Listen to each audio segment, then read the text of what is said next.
بھائی جان یہ بتایا کہ انسانوں کی ہدایت کے لیے اللہ تعالیٰ نے نبی اور رسول بھیجے۔ قرآن مقدس میں کتنی انبیاء کی ذکر ہے۔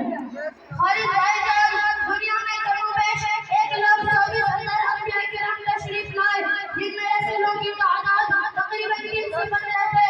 مشکوٰۃ المصابیح صفحہ نمبر 511 اور قرآن مقدس میں 26 پیغمبروں کا ذکر ہے۔ تعلیم الاسلام صفحہ نمبر 65۔ السلام علیکم ورحمۃ اللہ وبرکاتہ۔ وعلیکم السلام ورحمۃ اللہ وبرکاتہ۔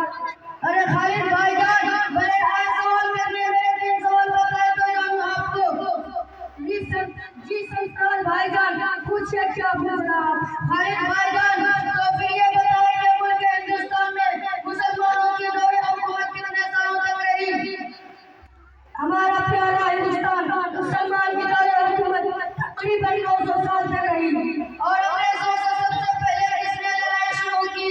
انگریزوں سے مسلمانوں نے 1957 میں لڑائی شروع ہوئی تھی۔ تیسرا اور لاسٹ سوال یہ ہے کہ ہمارا پیارا ملک ہندوستان انگریزوں سے آزاد کب ہوا؟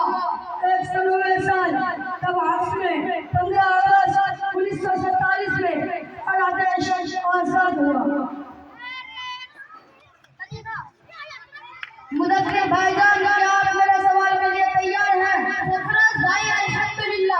مدثر بھائی ہندوستان کی جنگ آزادی کے کچھ مسلم و غیر مسلم مجاہدین کا نام بتائیں، اور ساتھ ہی یہ بھی بتائیں کہ دلی کے انڈیا گیٹ پر کتنے مجاہدین کا نام ہے اور سب سے زیادہ کس دل پہ مجاہد ہیں؟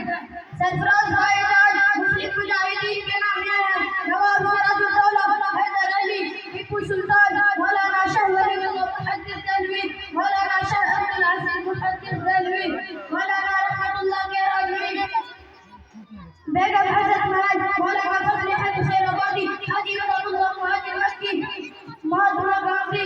اور دلی کے انڈیا گیٹ پر 95,000 مجاہدین کا نام ہے، جن میں 61,945 مجاہدین آزاد مذہب اسلام سے تعلق رکھتے ہیں، یعنی وہ مسلمان ہیں۔ ماشاء اللہ آپ دونوں کی برجستہ جواب سن کر دل مطمئن ہو گیا۔